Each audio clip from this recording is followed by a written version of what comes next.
Hello guys, how are you all. तो स्वागत है आप सभी का एक बार फिर से एक नई वीडियो में। और इस वीडियो में हम बात करने वाले हैं एक्सरसाइज 2.2 की। तो एक्सरसाइज 2.2 की क्या फर्स्ट क्वेश्चन क्या बोल रहा है, देखते हैं। फर्स्ट क्वेश्चन बोल रहा है, if you subtract 1/2 from a number and multiply the result by 1/2 you get 1/8, what is the number. अच्छा, इन क्वेश्चंस में ना सबसे पहले जो चीज हमसे पूछी गई होती है वो चीज को हम मान लेते हैं। जैसे हमसे यहाँ पर पूछा गया है व्हाट इज द नंबर, तो नंबर को हम मान लेते हैं एक्स। ठीक है, जो हमसे नंबर पूछा गया है तो हमने नंबर को मान लिया, let the number be x. ठीक है, नंबर बी एक्स मान लिया। अब उसके बाद अगर हम उस नंबर से, अब क्या बोल रहा है, हम उस नंबर से 1/2 को माइनस करते हैं, सब्ट्रैक्ट करते हैं 1/2 को। किस नंबर से? जो नंबर हमने माना हुआ है। इस नंबर से मैं अगर 1/2 को माइनस करूं और उसके बाद जो भी रिजल्ट आया, रिजल्ट हमें ये मिला x-1/2, हमें रिजल्ट मिला, जो भी रिजल्ट आया उसमें मल्टीप्लाई करना है 1/2 का। ठीक है, 1/2 का मल्टीप्लाई कर दिया और जो हमें रिजल्टेंट मिल रहा है वो मिल रहा है 1/8। ठीक है, 1/8 हमें रिजल्ट मिल रहा है इसका मल्टीप्लाई करने के बाद। अच्छा, अब अगर इस 1/2 से अंदर के दोनों नंबर्स को मल्टीप्लाई करना है तो हम सबसे पहले क्या करते हैं, पहले इस वाले नंबर से इसको मल्टीप्लाई करेंगे, फिर इस वाले नंबर से इसको मल्टीप्लाई करते हैं। ठीक है, तो करते हैं, एक्स से 1/2 को मल्टीप्लाई किया तो एक्स इंटू 1/2 ऐसा आया, फिर बीच में माइनस का साइन और 1/2 इंटू 1/2 ये बच गया, और इक्वल टू में 1/8 ऐसा ही रहा। अब x को 1/2 से मल्टीप्लाई करेंगे तो ऐसे x/2 आ जाएगा इधर, माइनस 1/2 को 1/2 से मल्टीप्लाई किया तो 1/4 आ गया, और इज इक्वल टू में बचा 1/8। ठीक है, अब माइनस का 1/4 अगर इक्वल टू के उधर जाएगा तो साइन चेंज हो जाता है। x/2 ये हमने 2.1 में देखा था। अब 2.1 जिसने नहीं देखी देख लेना, लिंक डिस्क्रिप्शन में दे दूंगा मैं। ठीक है, x/2 is equal to 1/8 minus का 1/4 इधर आके प्लस का 1/4 हो गया, और x/2 ऐसा ही बचा रहा है। अब एलसीएम लेते हैं इन दोनों नंबर का। अच्छा, जिन बच्चों को एलसीएम नहीं लेना नहीं आता, दिक्कत होती है, वो कमेंट बॉक्स में बताना, मैं एलसीएम की एक नई से अलग से वीडियो बना के डाल दूंगा। ठीक है, फिर आपको दिक्कत नहीं होगी। तो 8 मैंने एलसीएम ले लिया। 8 एक ऐसा नंबर एलसीएम लेते हैं जो अपॉन में जो दोनों नंबर्स हैं उनका मल्टीपल हो या उनसे डिवाइड होता हो। तो 8 8 का मल्टीपल ऑलवेज हमेशा रहता ही है, 8 1 जा 8 और 4 2 जा 8 होता है, तो इसीलिए हमने 8 को एलसीएम लिया है। तो 8 अपॉन में 8 था तो ऊपर तो 1 से मल्टीप्लाई होगा क्योंकि 8 1 जा 8 होता है, और 4 2 जा 8 होता है तो ऊपर 2 से मल्टीप्लाई होता है। ठीक है, तो उम्मीद करता हूँ कि ये सब चीजें आपको आती होंगी। तो 1 प्लस अगर 2 से मल्टीप्लाई होगा ये वाला नंबर तो 2 हो जाएगा। ठीक है, उसके बाद क्या होगा, उसके बाद आगे इधर साइड कर देता हूँ मैं, x/2 इज इक्वल टू 1 + 2 3 होता है, 3/8 बच गया मेरे पास यहाँ। अब मैं इन दोनों को क्रॉस मल्टीप्लाई कर देता हूँ। ठीक है, 3 से इसको मल्टीप्लाई कर दिया, 8 से इसको मल्टीप्लाई कर दिया। वैसे हमें x की वैल्यू निकालनी है तो हम x को इधर ही रहने देते हैं। जैसे अगर मैं x को इधर ही रहने दूं तो 2 इस 3 से 3 के साथ मल्टीप्लाई में चला गया, x is equal to 3 into 2/8। ठीक है, 2 से 8 कट गया, कितना टाइम, 4 टाइम। तो x की वैल्यू जो निकल के आई मेरे पास वो निकल के आई 3/4। तो इसका मतलब क्या है, इसका मतलब ये कि वो जो नंबर हमसे पूछा गया था कि वो नंबर कौन सा है, हमने उस नंबर को x माना था और उसी x की वैल्यू 3/4 आ चुकी है, तो वो नंबर कौन सा है, वो नंबर 3/4 है। तो आओ यार, अब बात कर लेते हैं क्वेश्चन नंबर 2 की। क्वेश्चन नंबर 2 बोल रहा है, the perimeter of a rectangular swimming pool is 154 meter. Its length is 2 meter more than twice its breadth. What is the length of the breadth of the pool? What is the length and breadth of the pool? तो एक pool है, rectangular shape का है, ऐसा कुछ rectangle है। ठीक है, ये थोड़ा सा वो बन गया है तो मान लो, समझ लो कि रेक्टेंगल है। और इसका जो पेरीमीटर है, अच्छा, पेरीमीटर क्या होता है, 2 × L + B होता है रेक्टेंगल का पेरीमीटर। ये तो फॉर्मूला तो याद होगा आपको। तो ये जो पेरीमीटर है ये 154 मीटर्स का है। ठीक है, इसका पेरीमीटर 154 मीटर्स का है ये बोल रहा है, और इसकी लेंथ जो है वो 2 मीटर ज्यादा है, 2 metre more than twice its breadth. मतलब पहले हम ब्रेथ को मान लेते हैं x। तो देखो, मैंने मान लिया ब्रेथ को x, let breadth be x। अच्छा, मैंने ब्रेथ को ही क्यों माना, लेंथ को क्यों नहीं माना, क्योंकि ब्रेथ का रिलेशन दिखाया गया लेंथ के साथ, इसलिए मैंने ब्रेथ को x माना। ठीक है। तो x उसके बाद क्या बोल रहा है, length is 2 metre more than twice of its breadth. पहले तो twice of its breadth, twice क्या हो गया ब्रेथ का, 2x हो गया, ट्वाइस 2 टाइम्स, अगर थ्राइस बोलता तो 3 टाइम्स। ठीक है, तो ट्वाइस मतलब 2 टाइम्स, और लेंथ 2 मीटर ज्यादा भी है मतलब +2, 2 मीटर ज्यादा मतलब +2, और ट्वाइस मतलब ×2। ठीक है, तो इसकी जो लेंथ निकल के आई है वो ये आई है। ठीक है, और ब्रेथ हमने x मानी हुई है। और पेरीमीटर का फॉर्मूला हमको पता है क्या होता है, रेक्टेंगल का पेरीमीटर 2 × L + B। अच्छा, 2 × L + B होता है, लेकिन लेंथ हमारे पास कुछ और है और यहाँ पर ब्रेथ हमारे पास कुछ और है। तो जहां जहां पे लेंथ दिखती चली जाएगी, वहां वहां वहां पे हम क्या रखते जाएंगे, 2x + 2, और जहां जहां पे ब्रेथ दिखेगा वहां वहां पर x रख देते हैं। ठीक है, तो हम लिख लेते हैं। आप लोग अपनी नोटबुक में लिखना कि perimeter of rectangle is equal to 2 × L + B होता है। ठीक है, और ये हमें इक्वल टू दे रखा है 154 के। यही तो बोल रखा है ना कि ये रेक्टेंगुलर स्विमिंग पूल जो पेरीमीटर है वो 154 के इक्वल है। अब एल की जगह पर, लेंथ की जगह पर हमें 2x + 2 रखना है। लेंथ की जगह पर रख दिया मैंने 2x + 2, और ब्रेथ की जगह पे हमें x रखना है। ठीक है, x मानी हुई है हमने ब्रेथ, और ये इक्वल है किसके, 154 के। अब 2 से अंदर मल्टीप्लाई कर दो, या चाहो तो 2 को इधर डिवाइड में ले लो, या फिर 2x + x कितना हो गया, 3x + 2, और बाहर बचा 2 इज इक्वल टू 154। ठीक है, अब ये मल्टीप्लाई का 2 इधर आके अपॉन में आ जाएगा। कैसे, 3x + 2 अगर ये मल्टीप्लाई में इधर उधर साइड जाएगा तो डिवाइड में आ जाएगा, 154/2। अब ये 2 से कैंसिल आउट हुआ, 2 7 जा 14, और फिर से 14 बचा, 2 7 जा 14 बचा 1 14, फिर से 2 7 जा 14, 77 टाइम। अब ये जो वैल्यू आई मेरे पास 3x + 2 वो आई 77। अब ये प्लस का 2 इधर जाके माइनस का 2 हो जाएगा, 3x इज इक्वल टू 77 - 2। ठीक है, तो 3x की जो वैल्यू आई मेरे पास वो 77 में से 2 माइनस करूंगा तो 75 आएगा, और x की जो वैल्यू आएगी वो आएगी 75/3। अब 3 से कैंसिल आउट कर देता हूँ 75 को, 3 2 जा 6, और बचा 1, 3 5 जा 15। तो जो x की वैल्यू निकल के आई मेरे पास वो 25 निकल के आई।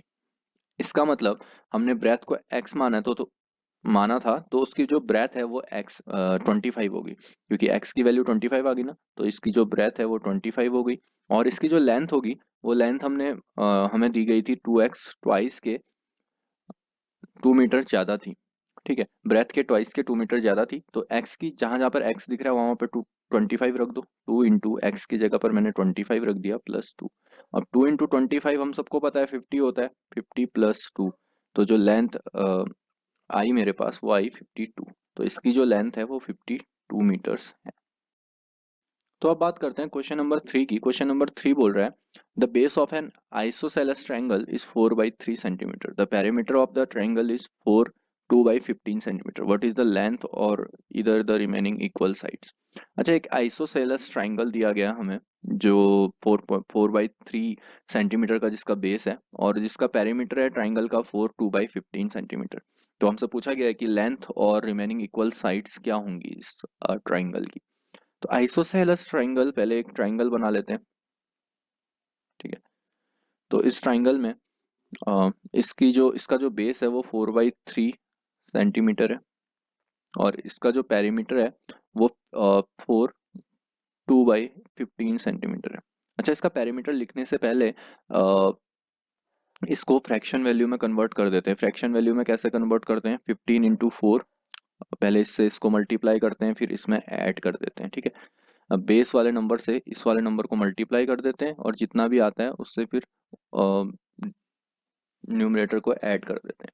तो 15 4 जा 60 होता है, 60 में 2 ऐड करेंगे तो 62/15 आता है इसका, फ्रैक्शन वैल्यू निकालना चाहें हम अगर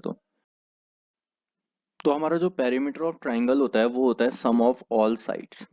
तो सम ऑफ ऑल साइड्स मतलब ये बेस का सम, इसका सम, इस वाले लाइन का सम, तो इन सब का सम। तो सबसे पहले हम मान लेते हैं कि ये जो दो लाइंस हैं इनका ये x लेंथ की हैं।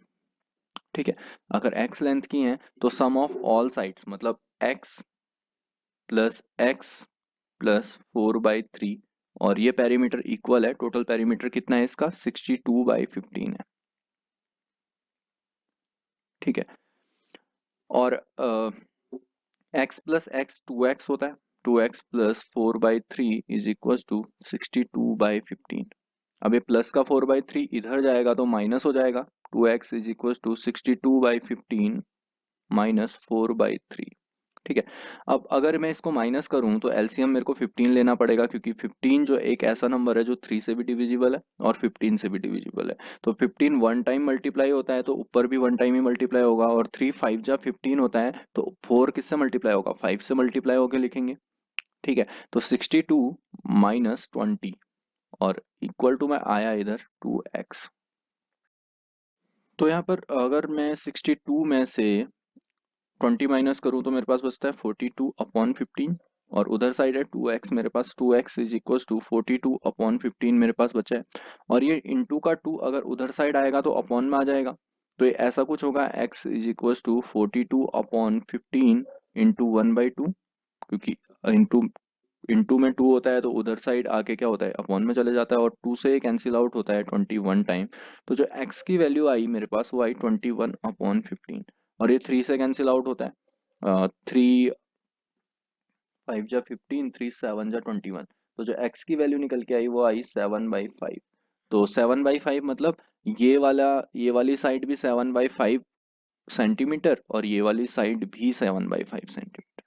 ठीक है। तो उम्मीद करता हूँ कि ये क्वेश्चन भी समझ में आया होगा आपको। तो अब बात करते हैं फोर्थ वाले क्वेश्चन की। फोर्थ वाला क्वेश्चन बोल रहा है sum of two numbers is 95 if one exceeds the other by 15 find the numbers. अच्छा, ये एक्सीड्स वाले टर्म में जिस किसी को भी प्रॉब्लम होती है वो इधर ध्यान देना, एक्सीड्स वाले टर्म में प्रॉब्लम नहीं आएगी अब। तो एक नंबर ज्यादा है दूसरे से 15, मतलब मैं बोलूं कि एक नंबर ज्यादा है दूसरे नंबर से 10, तो वो नंबर क्या है। मान लो वो नंबर x है, लेकिन वो ज्यादा है इस वाले नंबर से 10, तो वो नंबर क्या हो गया, x प्लस 10 हो गया। अगर ऐसे ही फाइंड द नंबर्स बोल रहा है, अगर हम एक नंबर को दूसरे वाले नंबर को मानते हैं x, तो let the number be x। ठीक है। सबसे पहले हम लिखेंगे let the number be x। x हो गया वो नंबर, और वो ज्यादा है दूसरे नंबर से 15, मतलब जो पहला वाला नंबर है वो 15 ज्यादा है, x प्लस 15 होगा वो नंबर, क्योंकि 15 ज्यादा है, पहला नंबर हमारे पास x है और दूसरा नंबर 15 ज्यादा है उस नंबर से, किस नंबर से, x वाले नंबर से। अगर x वाले नंबर से 15 ज्यादा है तो दूसरा नंबर x प्लस 15 हो गया। तो पहला नंबर x हो गया और दूसरा नंबर हो गया x प्लस 15। ठीक है।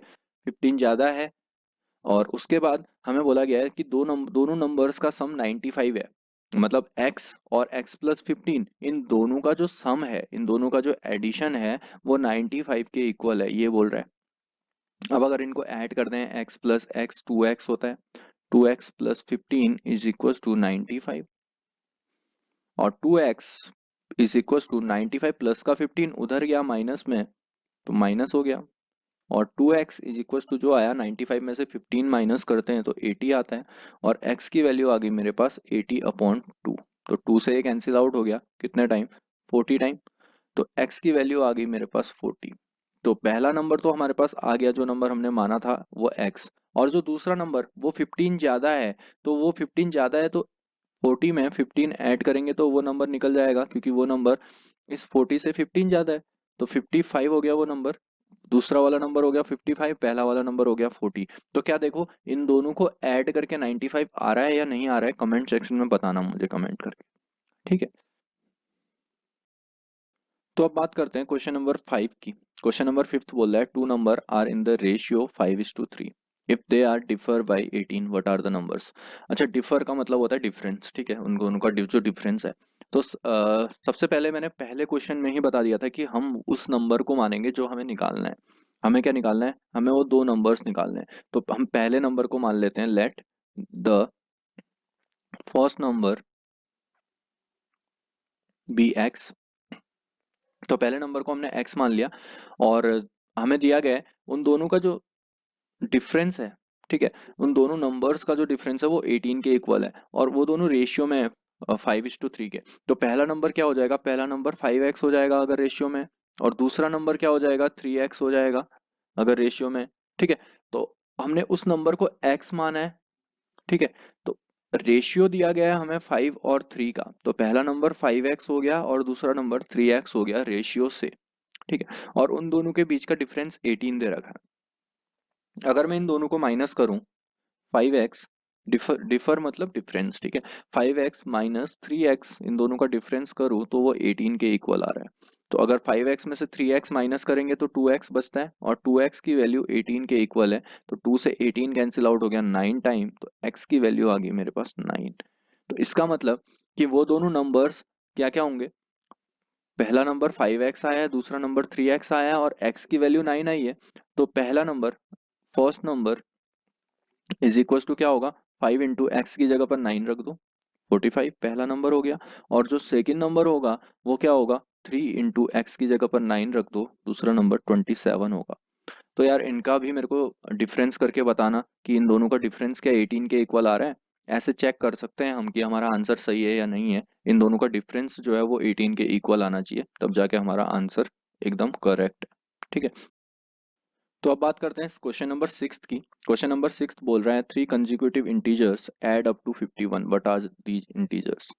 अच्छा, कंसेक्यूटिव इंटीजर्स क्या होते हैं, कंसेक्यूटिव नंबर्स क्या होते हैं, जो एक के बाद एक आते हैं वो नंबर्स होते हैं। जैसे मैं पहला कंसेक्यूटिव इंटीजर मान लेता हूँ एक्स को, ठीक है।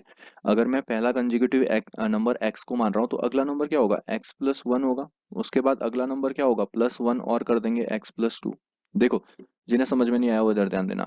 देखो, थ्री कंसेक्यूटिव इंटीजर्स मतलब कंसेक्यूटिव इंटीजर्स होते हैं जो एक के बाद एक आते हैं। जैसे मैं लिख रहा हूँ वन नंबर, वन के टू कंसेक्यूटिव इंटीजर्स लिखने हैं मैंने, तो पहला वन हो गया, फिर वन में वन ऐड करके लिखूंगा, फिर दूसरा वाला नंबर, पहला वाला नंबर वन हो गया, दूसरा वाला नंबर क्या आएगा, वन में वन ऐड करके टू आएगा, और तीसरा वाला नंबर क्या आएगा, टू प्लस वन आएगा। मतलब वन वन ऐड करते हुए चलते हैं कंसेक्यूटिव इंटीजर्स में।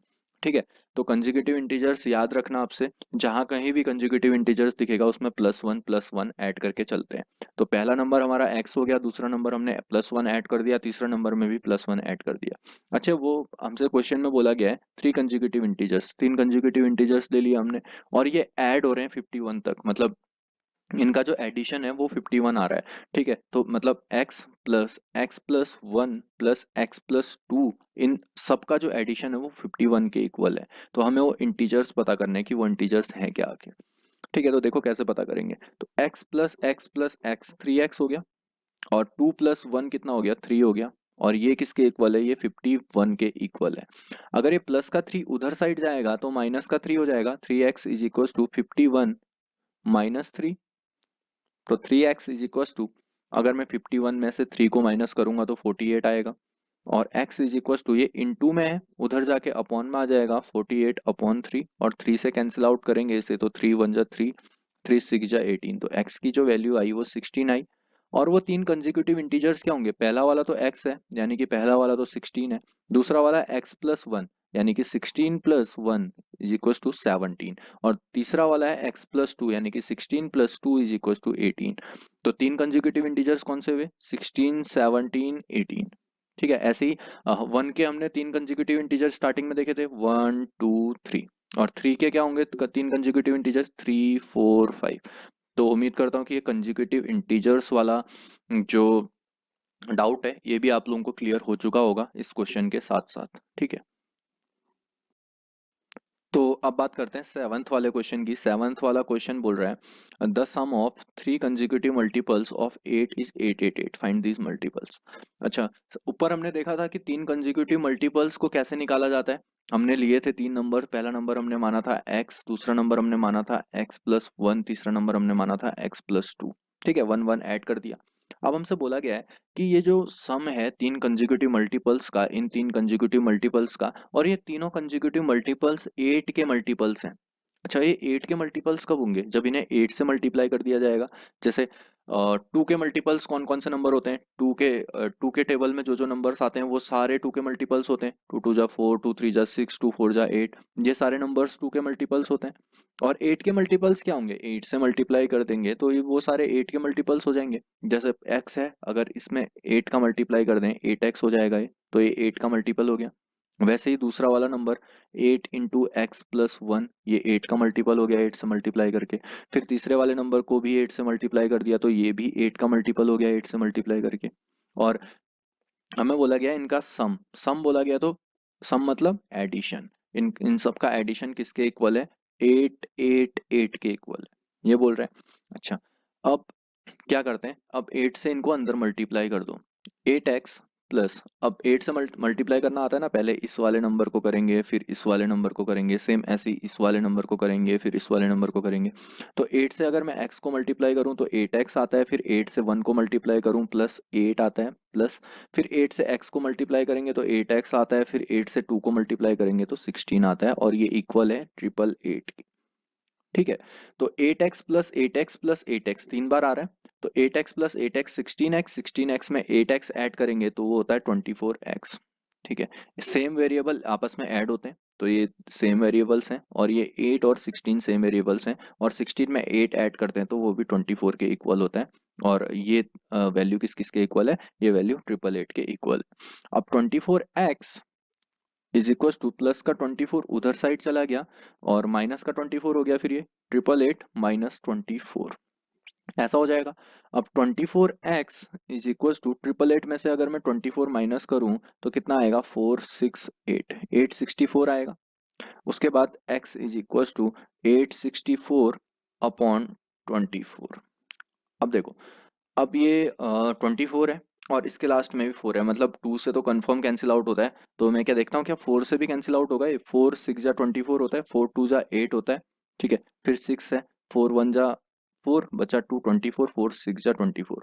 अब ये 2 1 6 क्या 6 से कैंसिल आउट होता है, 6 6 3 जा 18, बचा कितना, बचा 3, 3 6 6 जा 36। तो जो x की वैल्यू निकल के आई मेरे पास, वो निकल के आई 36। ठीक है, तो ये कैलकुलेशन करनी तो आप सबको आती होगी। ठीक है, तो x की वैल्यू आ गई मेरे पास 36। अच्छा, अब तीन कंसेक्यूटिव मल्टीपल्स निकालने हैं। पहला मल्टीपल हमारे पास आया था 8x, तो पहला मल्टीपल जहां पे x है वहां पे 36 रख देना है। ठीक है, तो पहला मल्टीपल 8x था, तो x की जगह पर हमने 36 रख दिया।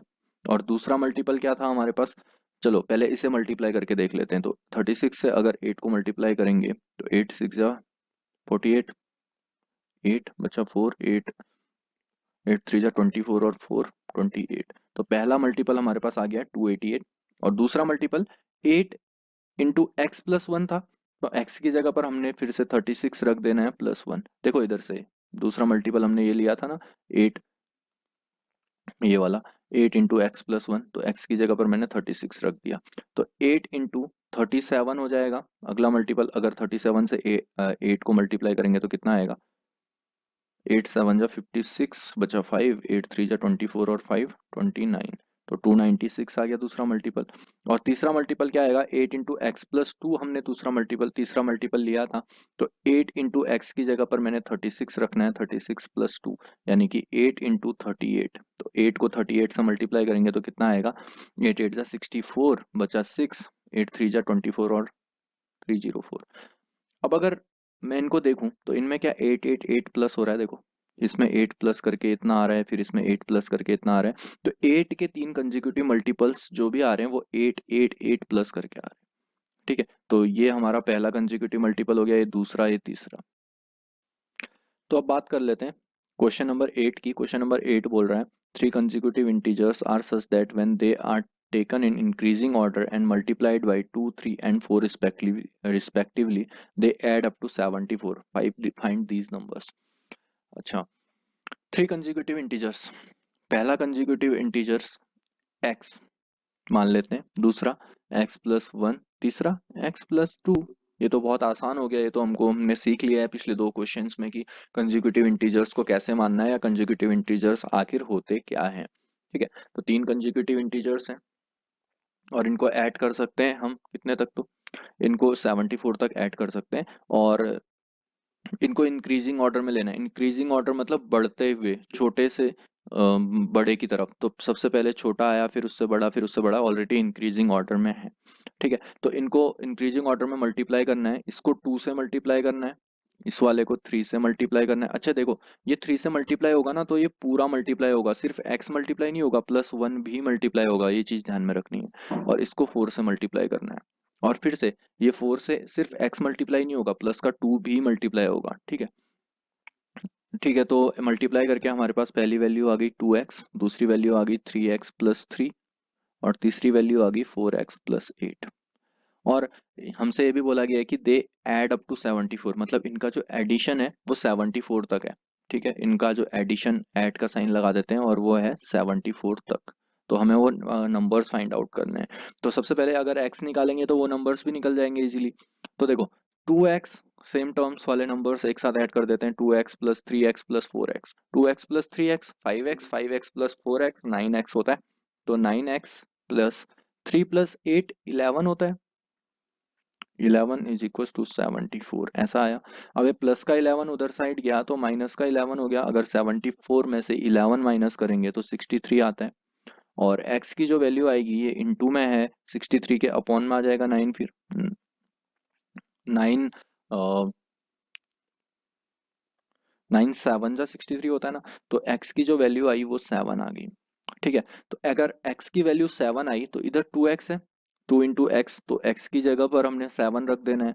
दूसरा अगला वाला नंबर है 3 into x plus one, x की जगह पर 7 रख देना है। फिर से अगला वाला नंबर है 4 into x plus to, x की जगह पर 7 रख देना है। तो ये 7 इंटू टू आ गई 14। 3 इंटू 7 प्लस वन हमारा 8 होता है, 8 इंटू थ्री कितना होता है 24। और अगला नंबर आएगा 7 प्लस टू हमारा 9 होता है, 9 इंटू फोर कितना होता है 36। तो पहला नंबर हमारा आया 14, दूसरा नंबर हमारा आया 24 और तीसरा नंबर हमारा आया 36। तो अब बात करते हैं क्वेश्चन नंबर 9 की। क्वेश्चन नंबर 9 बोल रहा है the ages of Rahul and Haroon in the ratio of 5:7 4 years later the sum of their ages will be 56 years, what is their present age. ठीक है, तो सबसे पहले हम मानते हैं कि राहुल की एज जो है वो 5x है। Let the age of Rahul be 5x। ठीक है, और दूसरा हारून की एज हम मान लेते हैं कितना, हारून की एज हम मान लेते हैं 7x। ठीक है, तो मैंने कुछ नहीं किया, 5 की जगह पर x लगा दिया, 7 की जगह पर x लगा दिया। ठीक है, राहुल की एज को मैंने मान लिया 5x और 5:7 के रेशियो में थे, तो हारून की एज को मान लिया मैंने 7x। अच्छा, 4 साल बाद क्या होगा। अच्छा, मुझे एक बात बताओ कि आपकी मॉम की एज 30 years है और आपकी एज अभी 12 years है। तो 4 years के बाद आपकी एज तो 16 years हो जाएगी। क्या आपकी मॉम 30 years की रहेगी 4 years बाद? जी नहीं, हमारी मॉम की एज भी 4 years ऐड होगी, 34 होगी। ठीक है, तो एजेस में क्या होता है कि दोनों जो भी टर्म्स हमें दिए होते हैं, जिनकी भी एजेस हमें दी होती हैं, 2 लोगों की या 3 लोगों की, उनमें दोनों जगह पर सेम नंबर ऐड होता है अगर हमें एज बढ़ानी है। जैसे यहाँ पर 4 years लेटर, मतलब 4 साल बाद क्या होगा, 4 साल बाद राहुल की एज भी 4 ज्यादा होगी और हारून की एज भी 4 ज्यादा होगी ना। ऐसा तो नहीं होगा कि राहुल की होगी या फिर हारून की होगी। 4 साल बाद तो दोनों की एजेस में 4 4 ऐड होगा। तो 4 years लेटर लिखते हैं हम, 4 years लेटर। 4 years लेटर क्या होगा, और जो राहुल की एज है वो 5x प्लस 4 हो जाएगी और जो हारून की एज है वो 7x प्लस 4 हो जाएगी। और हमसे क्या बोला गया है, 4 साल बाद उनकी जो एजेस का सम है वो 56 years रहेगा। तो इनकी एजेस, ये इनकी एजेस है, ये राहुल की एज है, ये हारून की एज है, और इन दोनों का सम मतलब प्लस। ठीक है, तो डिफरेंस बोलता तो माइनस लगाते, मल्टीप्लाई मल्टीपल बोलता तो मल्टीप्लाई करते, और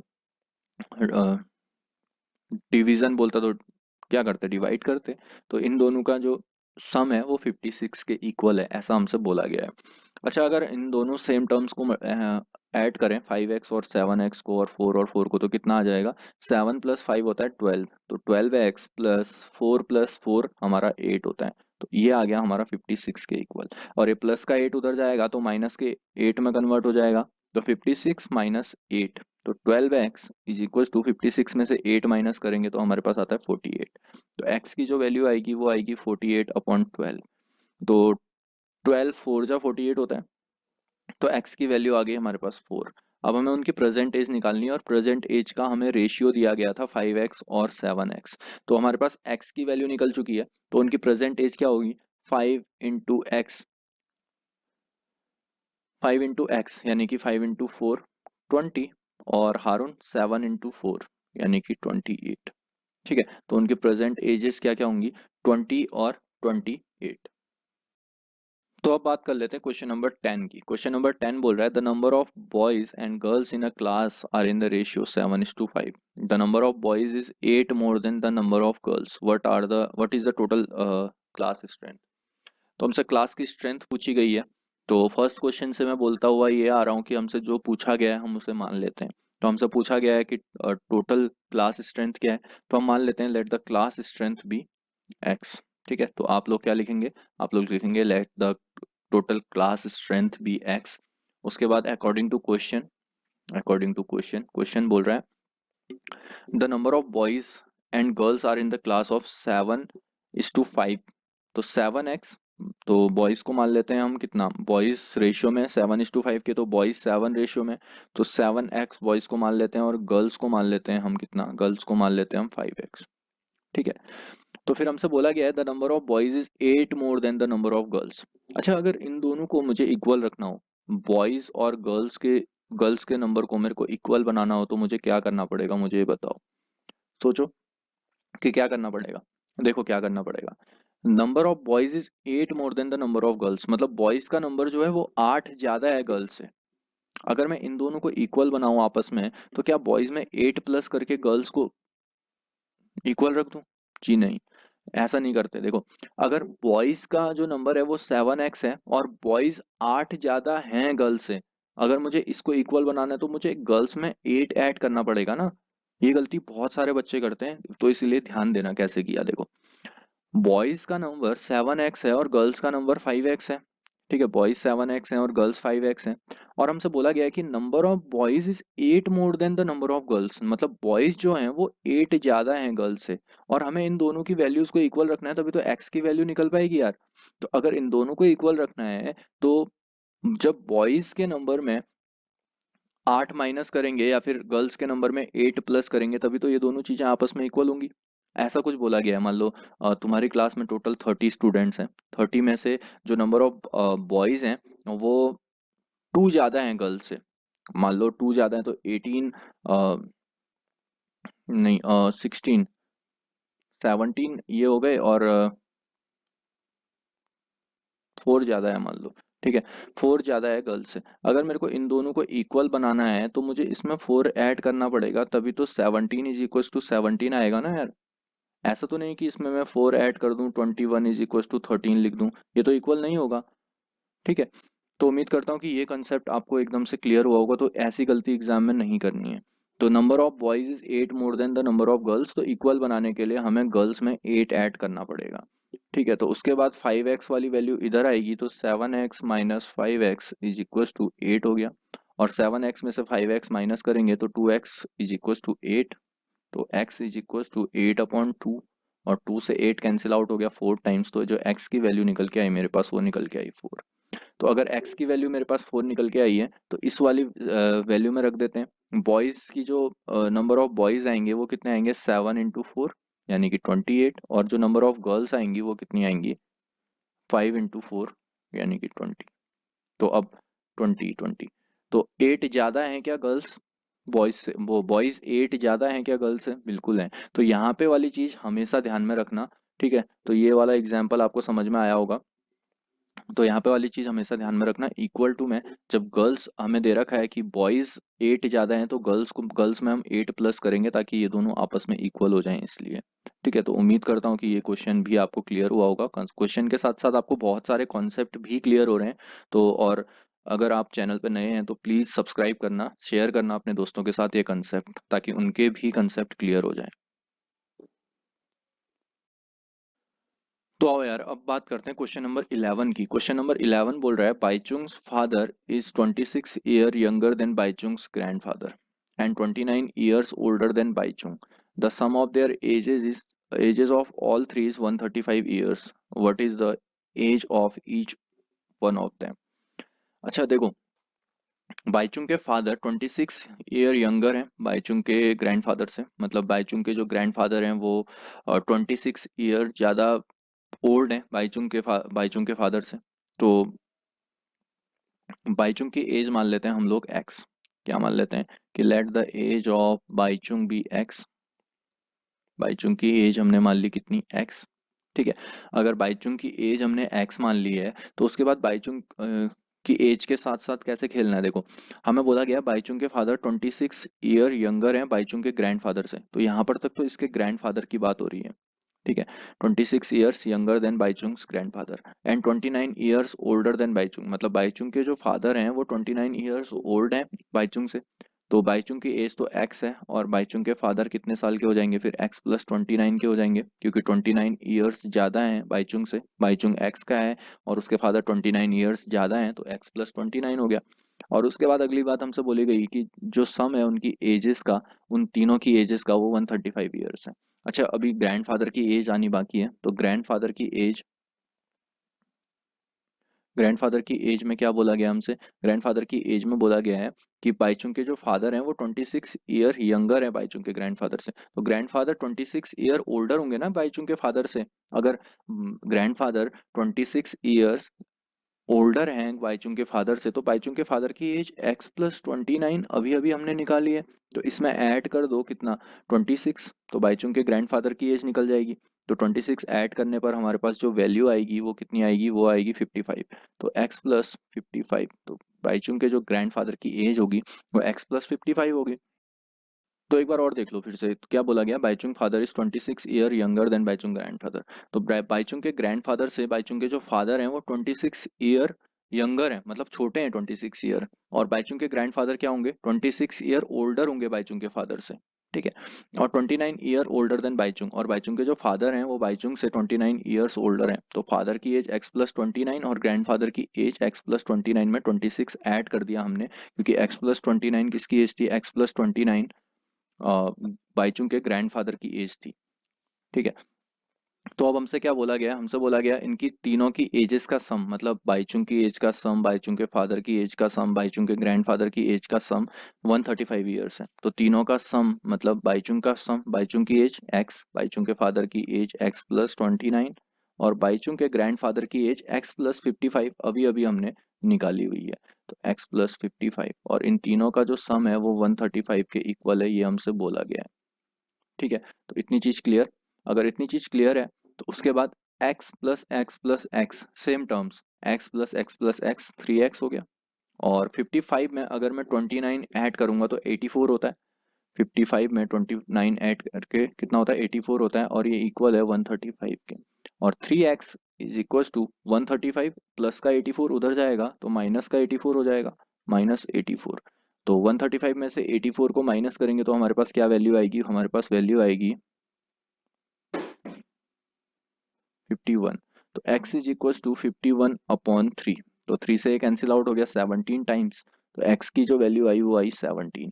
अगर x की वैल्यू 17 आ गई है तो इसका मतलब है कि बाईचुंग की जो एज है हमने x मानी थी उसकी एज 17 ईयर्स है, और उसके फादर की एज 17 प्लस 29 ईयर्स है, 29 में 17 ऐड करेंगे तो कितना होता है 46, 46 ईयर है उसके फादर की एज, और उसके ग्रैंडफादर की एज कितनी है 17 प्लस 55, 17 में 55 ऐड कर दो तो हमें पता चल जाएगा उसके ग्रैंडफादर की एज, तो उसके ग्रैंडफादर की एज है 72।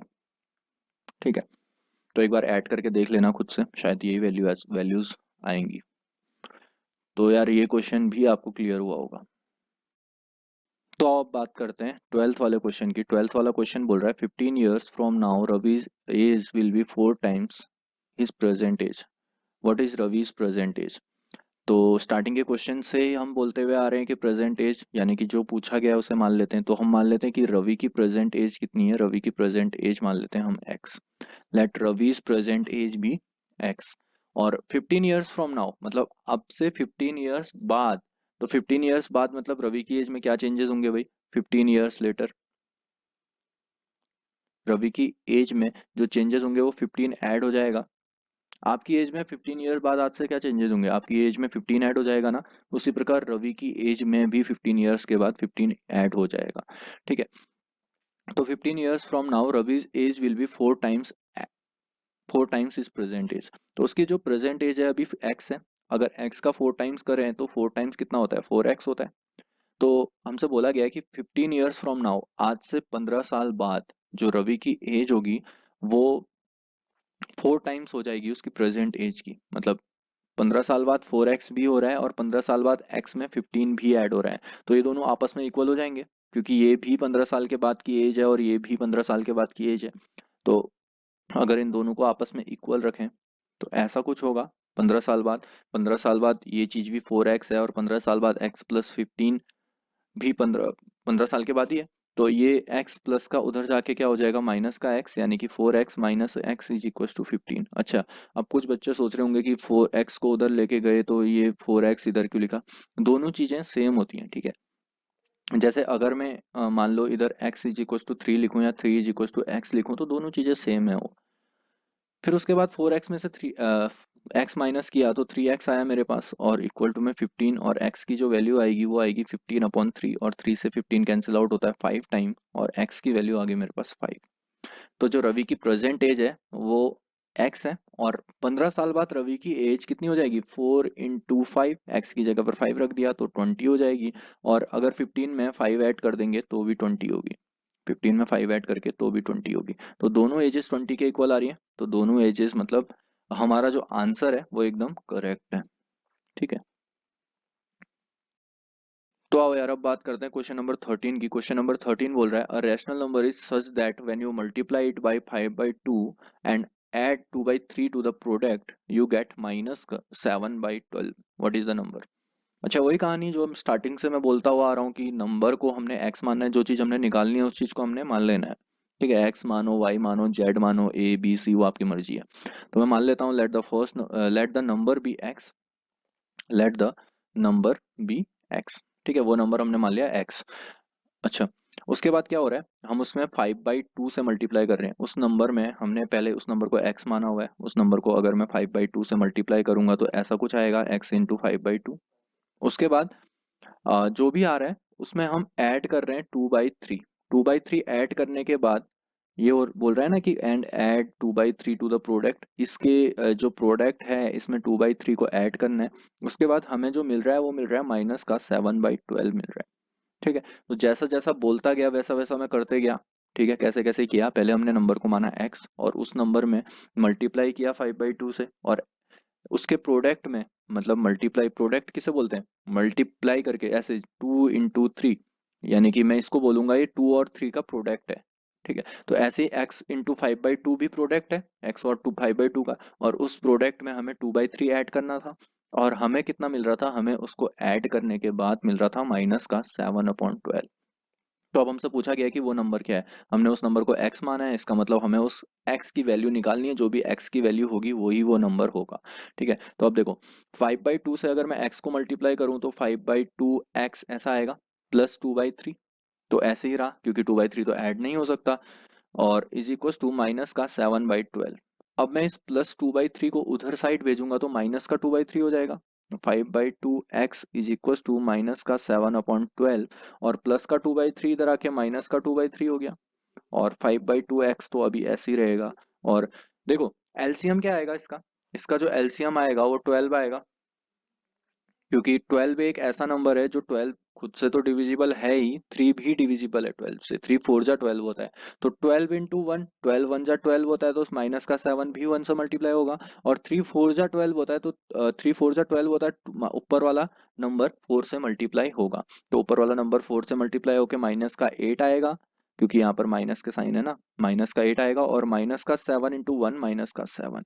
अगर अब इन दोनों नंबर्स को आपस में माइनस प्लस करें, क्या करना पड़ेगा, माइनस करना पड़ेगा कि प्लस करना पड़ेगा, बताओ भाई।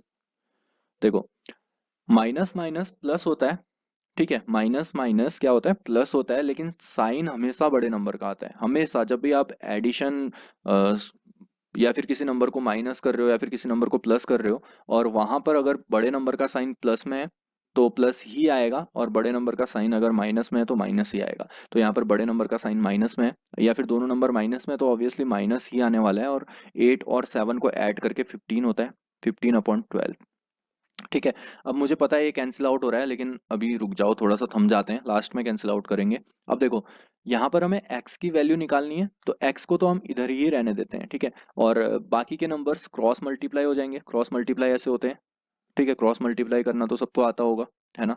तो क्रॉस मल्टीप्लाई जिनको नहीं आता, देखो कैसे होता है, ये 2 वाला नंबर ऊपर चले जाता है ऐसे, और 5 वाला नंबर इधर आ जाता है अगर वो फ्रैक्शन में है तो, ठीक है। तो 5/2 यानी कि x अकेला बचा इधर, 2 इधर 15 के साथ चला गया, माइनस का साइन भी है, इसका ध्यान रखना है, ठीक है।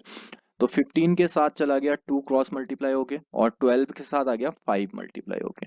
ठीक है, ऐसा कुछ आया क्रॉस मल्टीप्लाई करके। ये 2 इस 15 के साथ चला गया क्रॉस मल्टीप्लाई करके, 12 5 के साथ आ गया। अब इस 5 से 15 कैंसिल आउट होता है 3 टाइम। तो जब 3 से 6 को कैंसिल आउट करेंगे तो 3 से 6 कैंसिल आउट होता है 2 टाइम्स। तो ऊपर क्या बचा देखो, 2 से तो 12 कैंसिल आउट हो गया 6 टाइम्स, 5 से 15 कैंसिल आउट हो गया 3 टाइम, 3 से 6 कैंसिल आउट हो गया 2 टाइम्स। तो जो बचा हमारे पास वो बचा माइनस का 1/2, इतना ही बचा। ठीक है, तो जो x की वैल्यू आई वो आई माइनस का 1/2, और जो हमारा वो नंबर है वो भी क्या है, माइनस का 1/2। ठीक है, तो आओ यार अब बात करते हैं क्वेश्चन नंबर 14 की। 14 क्वेश्चन बोल रहा है Lakshmi is a cashier in bank. तो लक्ष्मी एक कैशियर है बैंक में। She has currency notes of denomination of 100, 50 and 10 respectively. ठीक है, उसके पास कुछ करेंसीज हैं, 100 की, 50 की और 10 रुपीज की। तो जो उनका रेशियो है, the ratio of number of these notes is 2:3:5। तो उन तीनों नोटों का जो रेशियो है वो 2, 3 और 5 के रेशियो में है। अच्छा, अभी तक हम लोग रेशियो देख रहे थे तो 2 नंबर का रेशियो मिल रहा था, यहाँ पर हमें 3 नंबर का रेशियो मिला है। ठीक है, उसके बाद क्या बोल रहा है, the total cash with Lakshmi is rupees, कितना है ये, 4 लाख। ठीक है, गिन लेना, 4 लाख है। How many notes of each denomination does she have. तो हमसे पूछ रहा है कि उसके पास इस 4 लाख रुपीज में से कितने नोट 100 के हैं, कितने नोट 50 के हैं, कितने नोट 10 के हैं, ये बताओ।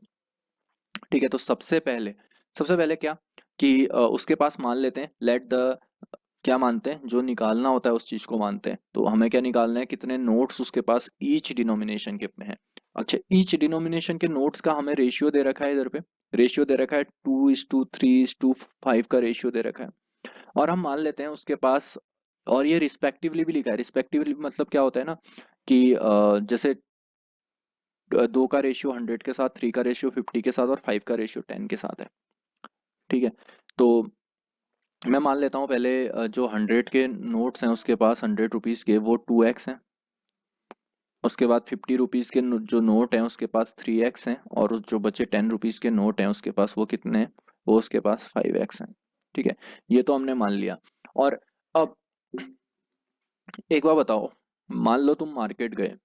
ठीक है, मार्केट गए, उसके बाद तुम एक शॉपकीपर के पास गए, बुक्स वगैरह की शॉप में, और तुम्हें वहां पे पेन पसंद आई एक। उस पेन का प्राइस था 10 रुपीज। ठीक है, और तुमने बोला कि ये पेन तो बहुत अच्छा है, तो मुझे 5 पेन चाहिए। तो तुम 10 रुपीज के 5 पेन लेके आओगे तो कितने रुपीज के होंगे वो, टोटल 50 रुपीज के होंगे। क्या किया मैंने पहले पेन का प्राइस था और जो क्वांटिटी का प्राइस था उससे मल्टीप्लाई कर दिया, 10 रुपीज इंटू 5, 50 रुपीज के हो गए 5 पेन। ऐसे ही यहाँ पर देखो, अगर 2x के डिनोमिनेशन में 100 रुपीज के नोट हैं, ठीक है, तो टोटल नोट कितने होंगे, 2x इंटू 100 होंगे ना। कैसे होंगे देखो, यही एग्जाम्पल सेम। मान लो उस पेन का प्राइस 100 रुपीज था और तुम्हें 5 पेन्स लेनी है, तो मल्टीप्लाई करना पड़ेगा ना 5 से, कि 500 रुपीज आएंगे तब जाके हम उसे 500 रुपीज टोटल देंगे। ठीक है, तो इसीलिए हमने यहाँ पर 100 रुपीज के नोट को 2x के डिनोमिनेशन में थे मल्टीप्लाई कर दिया। ठीक है, तो फिर प्लस प्लस का साइन, और उसके पास 3x नोट 50 रुपीज के हैं, तो 50 इंटू 3x होगा। तभी तो हमें पता चलेगा कि 50 के रुपीज कितने हैं। फिर प्लस 5x इंटू 10। अच्छा, ये प्लस क्यों किया मैं बताता हूँ अभी। अब 5x के नोट उसके पास, 5x डिनोमिनेशन में उसके पास 10 रुपीज के नोट हैं। अब 10 रुपीज के नोट, मान लो मैं तुमसे बोल रहा हूँ कि मेरे पास 10 नोट हैं 10 के, तो कितने रुपए हुए टोटल, तो 10 को भी तो मैं मल्टीप्लाई करना पड़ेगा ना, इसीलिए हमने यहाँ पर 5x, 3x और 2x को मल्टीप्लाई किया है। ठीक है, तो टोटल कितने रुपीज हैं वो टोटल हैं 4 लाख। ठीक है, टोटल कितने हैं, 4 लाख हैं। तो इन सबको ऐड करने पे ही तो मुझे टोटल रुपीज पता चलेंगे ना कि कितने हैं। मान लो 100 रुपए के नोट मेरे पास, 100 रुपीज के जो नोट है मेरे पास वो 50 हैं, और 50 रुपीज के नोट मेरे पास 30 हैं, 10 रुपीज के नोट मेरे पास 30 हैं। तो इन सबको जब मैं मल्टीप्लाई करके ऐड करूंगा तभी तो मेरे को पता चलेगा ना कि मेरे पास टोटल कितने रुपीज हैं। ठीक है, तो इन सबको ऐड करने पर ही हमें पता चलेगा कि हमारे पास टोटल कितने रुपीज हैं, इसलिए मैंने यहाँ पर प्लस का साइन लगाया। तो उम्मीद करता हूँ कि ये प्लस का साइन और मल्टीप्लाई क्यों किया है वो चीज आपको, वो कंसेप्ट भी आपको अच्छी तरीके से क्लियर हुआ होगा। अब मैं इस 2x को 100 से मल्टीप्लाई करूंगा तो मेरे पास 200x आएगा, प्लस 50 को 3x से मल्टीप्लाई करेंगे तो 150x आएगा, प्लस 5x को 10 से मल्टीप्लाई करेंगे तो 50x आएगा, और ये इक्वल है किसके, 4 लाख के। ठीक है, तो अब 200x प्लस 150x 350x होता है, 350x प्लस 50x 400x होता है। इन सबको ऐड करके देख लेना, 400x आएगा, पक्का आएगा। अब 4 लाख के इक्वल है। अब देखो x इधर मल्टीप्लाई में उधर जाके डिवाइड में आ जाएगा, 4 लाख अपॉन 400 आ गया। अब 2 जीरो से 2 जीरो कट गए, और 4 से ये 4000 बचा हुआ ये भी कट गया 1000 टाइम्स। ठीक है, तो जो x की वैल्यू निकल के आई वो निकल के आई कितनी, 1000। ठीक है, 1000 x की वैल्यू निकल के आ गई। अच्छा, इस x की वैल्यू निकल के आ गई है, तो अब क्या करेंगे। अब हमने क्या बोला हुआ था कि हमने जो 100 रुपीज के नोट माने हुए थे वो 2x थे, 50 के नोट 3x थे, 10 के नोट 5x थे। तो जहां जहां पर x दिख रहा है वहां वहां पर क्या रख देंगे, वहां वहां पर 1000 रख देंगे, तो हमें पता चल जाएगा कि कितने नोट कितने रुपीज के हैं। तो 100 रुपीज के नोट हमारे पास जो टोटल थे वो थे 2x के डिनोमिनेशन में। अगर 2 की जगह x की जगह पर मैं 1000 रख दूं तो मेरे पास टोटल 2000 आता है। तो मेरे पास टोटल 100 रुपीज के जो नोट आएंगे वो कितने आएंगे, 2000 आएंगे। वैसे ही 50 रुपीज के नोट हमने माने थे 3x के इक्वल, x की जगह पर फिर से 1000 रख दो तो कितना आएगा, 3000 आएगा। तो 3000 क्या आया, जो 50 रुपीज के हमारे पास नोट थे वो कितने आए, वो 3000 आए। वैसे ही अब 10 रुपीज के नोट पर 5x, 10 रुपीज के नोट को हमने 5x माना था टोटल। अब x की जगह पर 1000 रख दो, 5 into 1000, जो 10 रुपीज के नोट आए वो कितने आए, 5000 आए। तो इन सब को अ, अभी ये तो नोट की वैल्यू आई है। ठीक है, हमें पूछा गया था कि कितने नोट कितने रुपीस के किसके पास हैं। तो 2000 100 रुपीज के नोट हैं, और 3000 50 के रुपीस के नोट हैं, और 5000 10 रुपीज के नोट हैं। तो यार उम्मीद करता हूँ कि ये क्वेश्चन के बेसिक्स प्लस कंसेप्ट और साथ के साथ ये पूरा का पूरा क्वेश्चन आपको बहुत अच्छी तरीके से क्लियर हुआ होगा। ठीक है, तो आओ यार अब बात करते हैं क्वेश्चन नंबर 15 की। क्वेश्चन नंबर 15 बोल रहा है, I have a total of rupees 300 coins in the denomination of 1 rupees, 2 rupees, and 5 rupees. The number of two coins is three times the number of five coins. Find the total. If the total number of coins is 160, how many coins of each denomination are with me? तो ये भी कुछ 14th question से मिलता जुलता question है। इसमें भी कुछ डिनोमिनेशन नोट्स और रुपीस की कॉइन्स की बात की गई है, उसमें नोट्स की बात की गई थी, इसमें कॉइन की बात की गई है। तो हमसे बोला गया है कि जो टोटल रुपीस हैं वो 300 कॉइन्स हैं। ठीक है, टोटल कितने, 300 कॉइन्स हैं ऑफ डिनोमिनेशन 1 रुपीज, यानी कि 1 रुपीज के कुछ कॉइन्स हैं, और फिर 2 रुपीज के कुछ कॉइन्स हैं, और फिर 5 रुपीज के कुछ कॉइन्स हैं। ठीक है, अब जो नंबर ऑफ 2 रुपीज के कॉइन्स हैं वो 3 टाइम्स हैं 5 रुपीज के कॉइन के। अब the total number of coins is 160। अच्छा, ये तो टोटल रुपीज हैं। ठीक है, ये जो 300 है ना, ये टोटल रुपीज है, इन कॉइन्स को ऐड करके जो रुपीज आए हैं। और जो टोटल नंबर ऑफ कॉइन्स हैं वो 160 है, यानी कि जो टोटल कॉइन्स का नंबर है वो 160 है। इन दोनों में कंफ्यूज नहीं होना। ठीक है, ये नंबर ऑफ कॉइन्स हैं और ये टोटल नंबर ऑफ रुपीज हैं। ठीक है, दोनों चीजें अलग अलग हैं आपस में।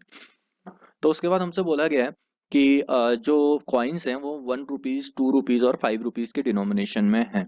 उसके बाद जो नंबर है 2 रुपीज के कॉइन्स का वो 3 टाइम्स ऑफ 5 कॉइन्स। तो पहले 5 रुपीज के कॉइन को हम मान लेते हैं एक्स, क्योंकि 5 रुपीज के कॉइन के साथ रिलेशन दिखाया गया है 2 नंबर के कॉइन का, इसीलिए 5 रुपीज के कॉइन को हमने मान लिया एक्स।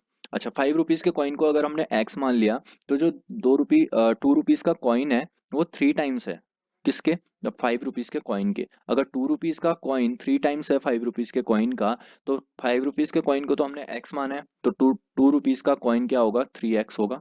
3 टाइम्स है, 3 टाइम्स 3x ही तो होगा ना यार। तो उसके बाद क्या बोला गया, उसके बाद total number of coins is 160। अच्छा, मुझे एक बात बताओ, एक बात यहाँ पर दिमाग लगाने वाली ये है कि अगर मैं इस 1 रुपीज को के कॉइन को ऐड करूं 2 रुपीज के कॉइन के साथ प्लस 5 रुपीज के कॉइन के साथ, तो मेरे पास टोटल नंबर ऑफ कॉइन्स 160 आ रहे हैं। अगर मैं 1 रुपीज के जितने भी कॉइन्स हैं उनको ऐड करूं, 2 रुपीज के जितने भी कॉइन्स हैं उनको ऐड करूं, 5 रुपीज के जितने भी कॉइन्स हैं उनको ऐड करूं, तो मेरे पास टोटल नंबर ऑफ कॉइन्स 160 मिल रहे हैं मेरे को।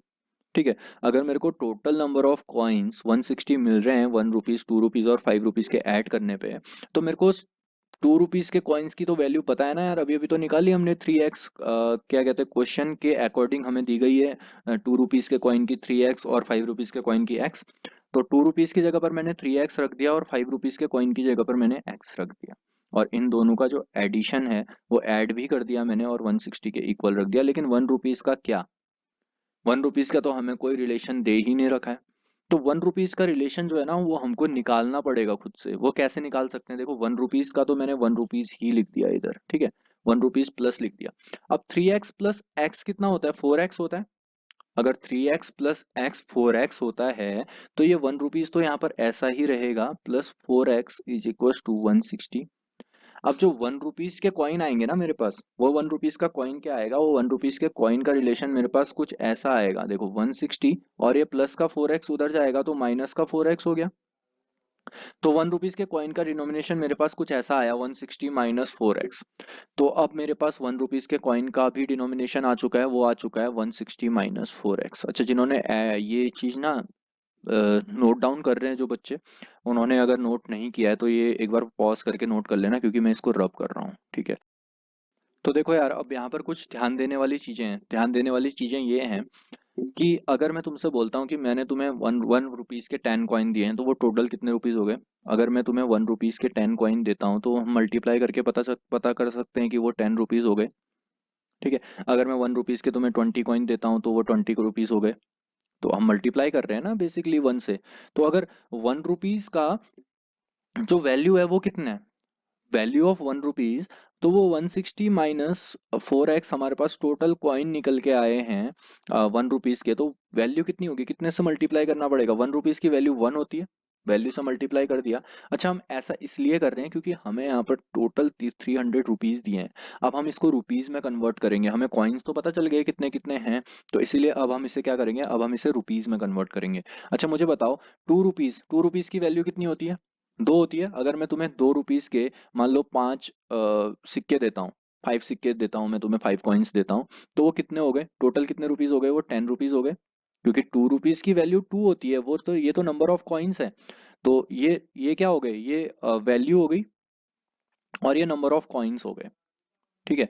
तो ऐसे ही यहाँ पर हमारे पास नंबर ऑफ कॉइन्स 3x हैं और जो वैल्यू है 2 रुपीज की वो 2 होती है। तो ये कितना हो गया, 6x हो गया, और ये वाली वैल्यू तो 160 माइनस 4x ही रहेगी यार।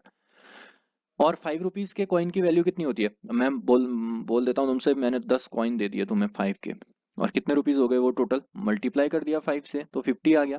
मतलब वैल्यू कितनी हुई, वैल्यू 5 हुई 5 रुपीज के, और टोटल नंबर ऑफ कॉइन्स कितने हुए 10 हुए। तो यहाँ पर नंबर ऑफ कॉइन्स कितने हैं हमारे पास, x है, और वैल्यू कितनी हुई 5 रुपीज की, 5 हुई। तो टोटल कितने नंबर ऑफ कॉइन्स, मतलब कितनी वैल्यू हो गई, कितने रुपीज हो गए, 5x हो गए, ठीक है। तो उम्मीद करता हूँ कि ये कंसेप्ट भी आपको क्लियर हुआ होगा। तो अब हमसे बोला गया है ये टोटल रुपीज, अब ये कॉइन्स हो गए टोटल, ये 1 रुपीज के कॉइन इतने हैं, 2 रुपीज के कॉइन इतने हैं, 5 रुपीज के कॉइन इतने हैं। तो ये टोटल रुपए कितने हो गए, 300 रुपीज हो गए टोटल इतने। तो ये 160 माइनस 4x 1 रुपीज के कॉइन हो गए, प्लस 6x मेरे पास 2 रुपीज के कॉइन हो गए, प्लस 5x मेरे पास 5 रुपीज के कॉइन हो गए। और ये टोटल रुपीज कितने हैं, ये टोटल रुपीज मेरे पास 300 के इक्वल हैं। अगर मैं इस ब्रैकेट को खोल दूं, -4x और 6x में 5x ऐड कर दूं, तो ये 11x के आसपास आता है, 11x ही आता है आसपास क्या। और प्लस माइनस माइनस होता है, और मैंने अभी अभी आपको बताया कि जहां जहां पर भी आपको प्लस माइनस करने में अगर प्रॉब्लम आ रही है, तो जो बड़ा नंबर है ना पहले उसका साइन लगा दो। बड़ा नंबर यहाँ पर 11x है तो पहले इसका साइन लगा दिया मैंने, प्लस आने वाला है। और प्लस माइनस हमें पता है माइनस होता है, ठीक है। तो ये चीजें होती हैं, plus minus minus, plus plus plus, minus minus plus होता है, फिर माइनस प्लस माइनस होता है, ये चीजें होती हैं। तो माइनस प्लस क्या होता है, माइनस होता है। तो माइनस प्लस तो माइनस होगा, 11 में से 4 माइनस करेंगे तो 7x आता है, और ये इधर 160 ऐसा ही रहा, और इक्वल टू 300, ठीक है। तो यार ये साइन का तो क्लियर हो चुका होगा। अब ये प्लस का 160 उधर जाएगा तो माइनस का 160 हो जाएगा, तो 7x is equal to 300 minus 160, और 160 को 300 में से माइनस करते हैं तो 140 हमारे पास बचता है, 140 बचता है, और इधर साइड हमारे पास 7x बचा है। अच्छा, तो x की वैल्यू क्या आएगी, 140 140 अपॉन 7, क्योंकि 7 इधर मल्टीप्लाई में था, उधर जाके अपॉन में आ गया, और 7 से कैंसिल आउट होगा 20 टाइम्स। तो जो x की वैल्यू निकल के आएगी यार मेरे पास, वो आएगी 20। अब x की वैल्यू अगर मेरे पास 20 आ चुकी है तो मैं 1 रुपीज के कॉइन भी निकाल सकता हूँ यहाँ से। क्या मैं 1 रुपीज के कॉइन निकाल सकता हूँ? देखो एक बार ट्राई करो खुद से निकालने की, क्या निकल रहे हैं। अगर नहीं निकल रहे तो फिर मैं हेल्प कर देता हूँ कुछ थोड़ी सी। देखो क्या होगा, आप कैसे कॉइन्स निकाल सकते हैं। हमें पूरे कॉइन्स निकालने। क्वेश्चन में क्या पूछा गया, how many coins of each denomination, मतलब हमारे पास ईच डिनोमिनेशन के कितने नंबर ऑफ कॉइन्स हैं। तो हमारे पास जो एक्स की वैल्यू निकल के आ गई है, अभी तक हमने निकाली है सिर्फ एक्स की वैल्यू, वो आई है 20। और 1 रुपीज के जो डिनोमिनेशन में कॉइन थे हमारे पास, वो कितने थे, 160 माइनस 4x। ठीक है, तो वैल्यू के साथ लेंगे। ठीक है, वैल्यू के साथ भी 160 माइनस 4x थे, क्योंकि 1 रुपीज की वैल्यू 1 होती है। अब जहां जहां पर x दिख रहा है वहां वहां पर हम क्या रख देंगे, x की वैल्यू रख देंगे 20। 160 माइनस 4 इंटू 20, अब 4 इंटू 20 कितना होता है, 80 होता है। 160 माइनस 80, जो वैल्यू निकल के आई वो निकल के आई हमारे पास 80। तो जो 1 रुपीज के कॉइन्स थे हमारे पास, वो 1 रुपीज के कितने कॉइन्स थे, वो 80 कॉइन्स थे। यानी कि टोटल कितने रुपीज हो गए, वो 80 रुपीज हो गए, क्योंकि वैल्यू 1 होती है तो 80 रुपीज टोटल हो गए। अब उसके बाद जो 2 रुपीज के कॉइन थे हमारे पास, वो 6x थे। 6 इंटू एक्स की जगह पर हमें 20 रखना है, तो 6 इंटू 20 हमारे पास 120 होता है। तो जो 2 रुपीज के कॉइन्स थे हमारे पास, वो कितने थे, 2 रुपीज के कॉइन्स हमारे पास। अच्छा ये तो वैल्यू के साथ आया ना, 120 जो भी आया ये तो वैल्यू के साथ आया। और अगर हमें कॉइन्स निकालने, तो कॉइन्स तो हमें यहाँ पर दे रखे हैं, तो 3 इंटू 20 करूंगा तो 60 रुपीज हमारे पास क्या आए, 60 रुपीज हमारे पास टोटल कॉइन आए 2 रुपीज के। अगर 2 रुपीज के टोटल 60 कॉइन्स है तो कितने रुपीज हो गए, वैल्यू कितनी होती है 2 रुपीज की, 2 होती है।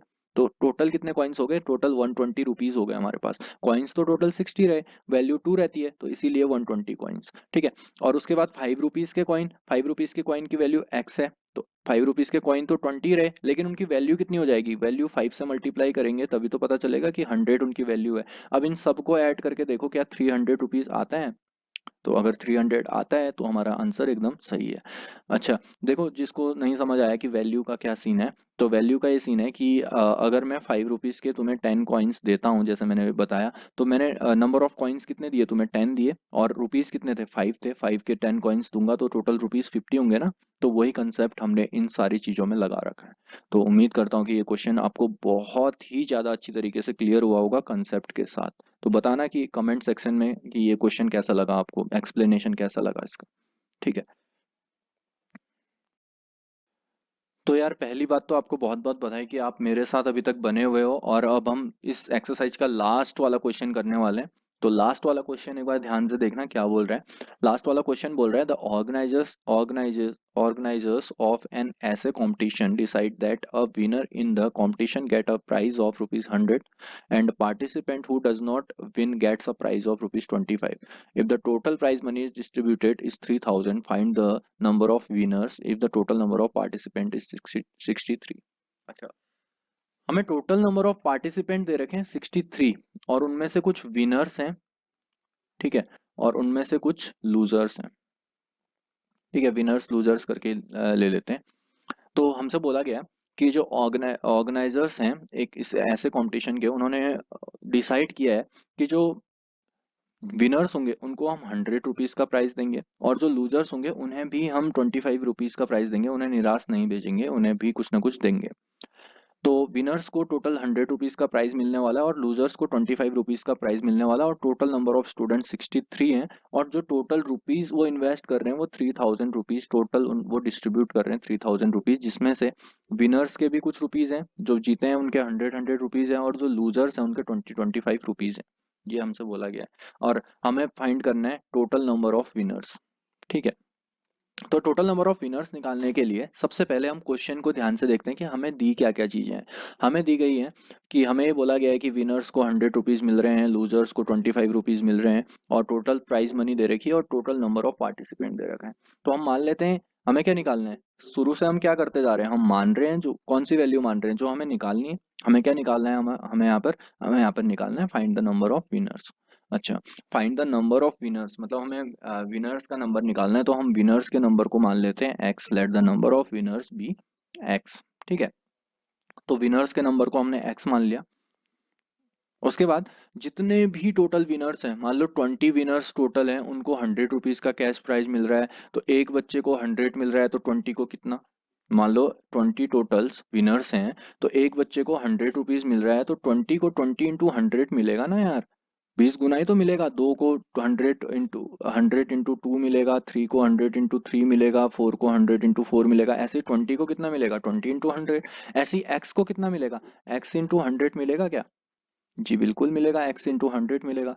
और वैसे ही लूजर्स, अब देखो, विनर्स प्लस लूजर्स, दो पहलू हैं इस क्वेश्चन में, एक तो विनर है और एक लूजर्स हैं, और टोटल पार्टिसिपेंट 63 हैं।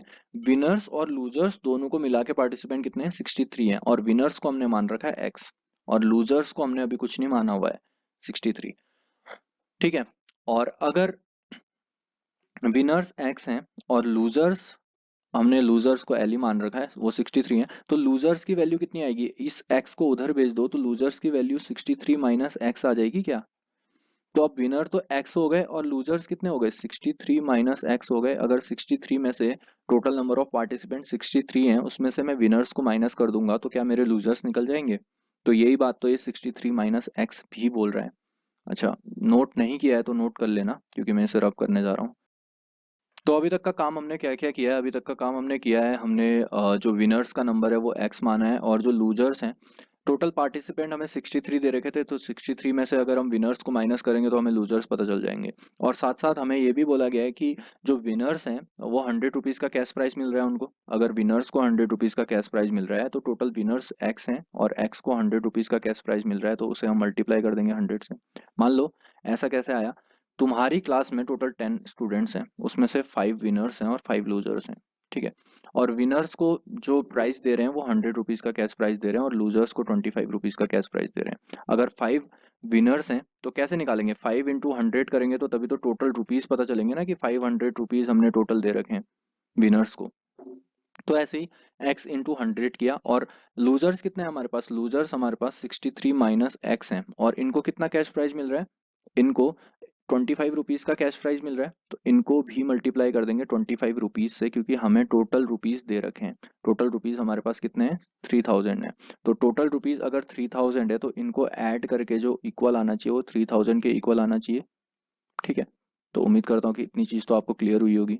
तो अब x से 100 को मल्टीप्लाई करेंगे तो 100x आएगा, प्लस अब 25 से पहले 63 को मल्टीप्लाई करेंगे, फिर 25 को x से मल्टीप्लाई करेंगे। इस चीज़ का ध्यान रखना है कि 25 सिर्फ x से मल्टीप्लाई नहीं होगा, क्योंकि ये ब्रैकेट लगा हुआ है ना, तो 25 63 से भी मल्टीप्लाई होगा और 25 x से ही मल्टीप्लाई होगा। तो पहले 25 को x से मल्टीप्लाई करेंगे, माइनस के x से, तो माइनस 25x इधर आने वाला है, और यहाँ पर आने वाला है 25 को 63 से मल्टीप्लाई करके। तो 63 को अगर मैं 25 से मल्टीप्लाई कर दूं तो कितना आएगा, 25 थ्री जा 75 होता है, और बचा कितना 7, 25 सिक्स जा 300, 25 टू जा 100, 3 जा 4 जा 200, 5 जा 125, और 6 जा 150। 150 में 7 ऐड करेंगे तो 157। 25 थ्री जा 75 होता है ना, हाँ 5, 1575। 1575 हमारा जो आ गया वो 63 को ऐड करके आ चुका है। ठीक है। और ये इक्वल आ गया 3000 के। अब ये 100x है, ये 25x है, से नम जो सेम टर्म्स होते हैं वो आपस में माइनस हो जाते हैं, तो 100x में से 25x को माइनस करेंगे तो 75x होता है, और ये प्लस का 1575 उधर गया तो माइनस का 1575 हो गया। अब 3000 में से अगर 1575 माइनस करेंगे तो कितना आएगा, 75x इज इक्वल टू 25 इधर आ गया, और 1425 आ चुका है। तो x की जो वैल्यू आई वो आई 1425 अपॉन 75। अगर 75 से डिवाइड करेंगे इसको तो कितना आएगा, 5 से, पहले 5 से डिवाइड कर लेते हैं इसे, 5 वन जा 5, बचा 25, 5 5 जा 25, फिर 5 टू जा 10, 5 3 जा 15, तो ज़्यादा हो जाता है, बचा 4, 5 8 जा 40, बचा फिर कितना 25, 5 5 जा 25, फिर 5 15 से, फिर दोनों के लास्ट में 5 है, 5 से डिवाइड होने वाला है, 5 3 जा 15, 5 5 जा 25, बचा 35, 5 7 जा, एक मिनट, हाँ 5 5 जा 25, और बचा 3, ये कितना था 35, 5 7 जा 35, फिर 3 से 57 को डिवाइड किया तो 3 1 जा 3, 3 9 जा, तो जो x की वैल्यू निकल के आई वो निकल के आई 19। ठीक है। तो अगर x की वैल्यू 19 है तो अब हम यहाँ से number of losers number of winners easily निकाल सकते हैं, और हमें नंबर ऑफ विनर्स निकालना है। तो हमने नंबर ऑफ विनर्स x को माना था, तो नंबर ऑफ विनर्स कितने हो गए, नंबर ऑफ विनर्स 19 हो गए हमारे पास। और जो लूजर्स होंगे वो 63 में से माइनस कर देंगे 19 को, तो लूजर्स निकल के आ जाएंगे। तो 63 में से अगर 19 को माइनस करेंगे तो हमारा कितना आएगा, 44। तो जो नंबर ऑफ लूजर्स है वो 44 है, और जो नंबर ऑफ विनर्स है वो 19 है। ठीक है।